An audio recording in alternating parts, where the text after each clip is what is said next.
Bonjour à tous, je vais vous montrer dans cette vidéo comment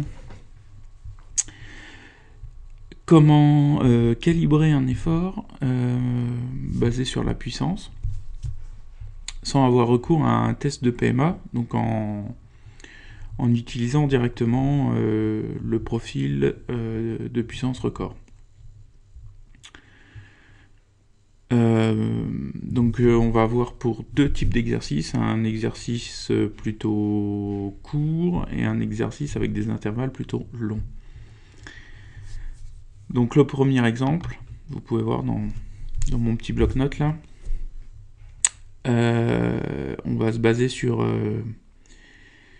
on va dire qu'on a à disposition une bosse qui fait 5 km, donc ça représente à peu près 5 minutes d'effort. Ça c'est les premiers paramètres du problème.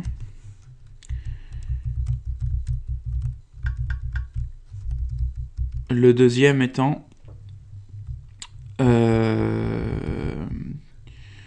je veux des intervalles de l'ordre de 2 minutes. Donc, je veux 2 minutes.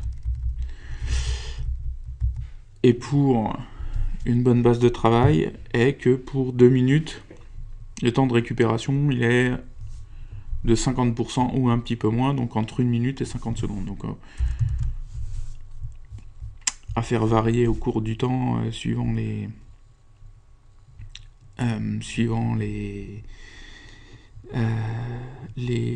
la répétition dans le temps, les séances. Donc là on va mettre 1 minute. Ça va faciliter aussi les calculs. Donc j'ai 3 minutes d'effort, je vais pouvoir faire 5 répétitions sur ma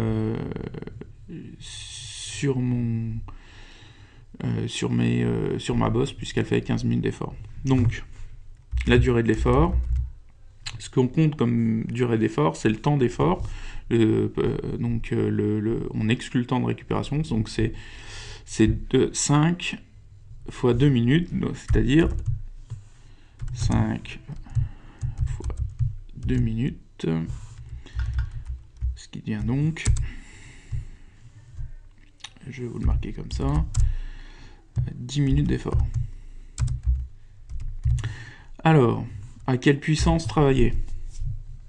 Donc, on prend 10 minutes, on va sur sa courbe de puissance record, et on va aller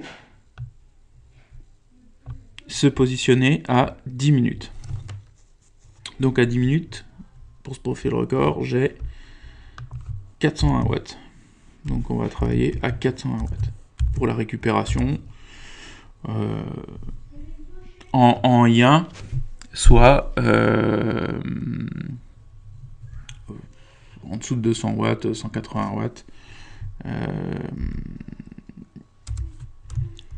180 watts par exemple. En général, on sait faire, hein. Choisir la puissance de récupération, c'est pas trop un problème. Donc voilà, pour calibrer un premier exercice, alors, je vais un peu vite en besogne, je mets 401 watts, mais 401 watts, c'est ce que vous pouvez tenir sur 10 minutes. Et nous, on va travailler un peu plus que 401 watts. Parce que le but, ça va être de progresser, et donc, l'idée de saucissonner, c'est de pouvoir travailler plus fort que vous pourriez travailler en continu. Donc en continu, je peux faire 401 watts pendant 10 minutes. Là, on va viser un demi-palier du test de PMA, donc 410 watts, 415 watts. Dans un premier temps, 410 watts. Donc ça va être la cible. De la même manière, pour un effort de contre-la-montre, un type contre-la-montre, seuil, enfin ce que vous voulez, mais des temps de maintien, des exercices un peu plus longs, à ce qu'on dit en général 90% de la PMA. Donc là, comme je vous le dis, le but c'est de ne pas se préoccuper de la PMA et de se préoccuper des données qu'on a. Et on va regarder pour un... Donc là, on n'est pas limité dans le temps, on va partir du principe qu'on a 10 minutes sans être embêté par les voitures, par les intersections, etc. Donc choisissez bien vos endroits d'entraînement. ni par le profil, etc. Donc le modèle qu'on va choisir, c'est 3 fois 10 minutes, 4 minutes de récupération, et ça on va le faire 3 fois. Donc la durée de l'effort, c'est comme tout à l'heure, on est à 3 fois 10 minutes. Donc on arrive à 30 minutes d'effort. Et donc c'est ça qu'on va regarder. On va regarder à 30 minutes. Donc ici, 30 minutes, c'est là. 329 watts. Et pareil, on va rajouter un demi-palier de PMA. Donc 329, j'arrondis à 330. Et je rajoute 10 watts, ça fait 340 watts pour le travail.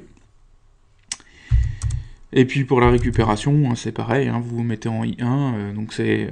je mets 180, mais ça peut être inférieur. Le but étant de récupérer pendant ces 4 minutes.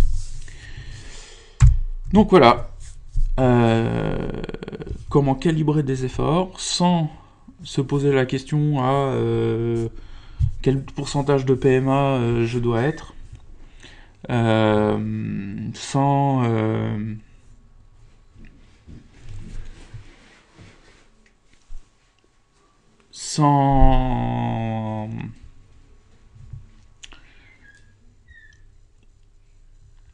test de PMA, mais quand même avec un a priori qui est il faut que votre profil de puissance soit pas déconnant. Alors, en cours d'année, en général, ça pose pas de problème. En cours de saison cycliste, parce qu'on a toujours fait des efforts de l'ordre de 20 ou 30 minutes qui se rapprochent du mieux qu'on puisse faire sur ces intervalles-là. Par contre, quand vous êtes en hiver,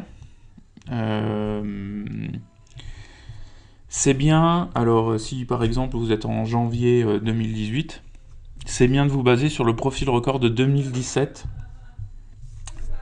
pour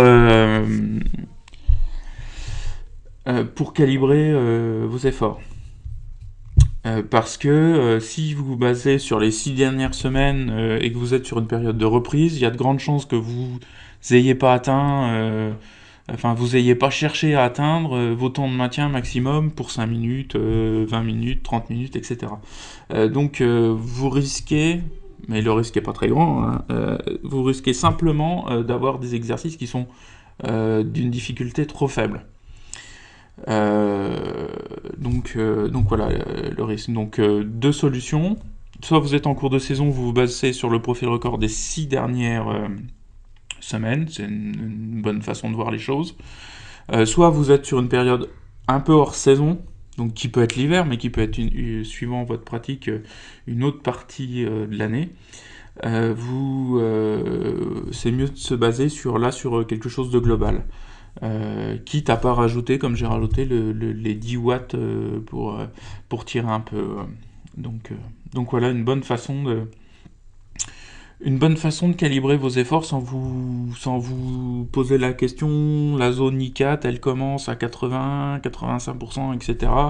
Est-ce que je fais de la PMA à 95 ? Non, vous vous basez sur le temps d'effort que la côte dans laquelle vous faites votre PMA ou le morceau de plat sur lequel vous faites votre PMA vous permet de faire. Si c'est 5 minutes d'effort, vous vous basez sur votre meilleure performance à 5 minutes et pas...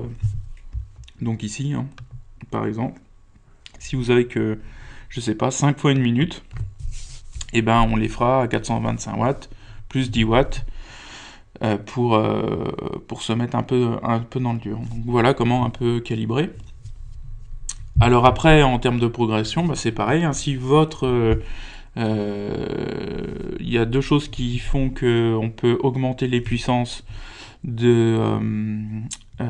d'effort. C'est d'une part, si ça vous paraît trop facile de faire votre exercice, donc là on rajoute un palier de PMA, une vingtaine de watts. Soit votre profil record est... vous avez battu vos records et donc vous repartez de cette mise à jour du profil record comme je viens de le faire. Donc voilà comment très facilement mettre en place sans sans se poser de questions sur est-ce que j'utilise la PMA, le CP5, le FTP et des zones, voilà, une façon qui a sans doute ses limites, mais une façon pragmatique de travailler. Voilà, en espérant que ceci vous sera utile. À bientôt.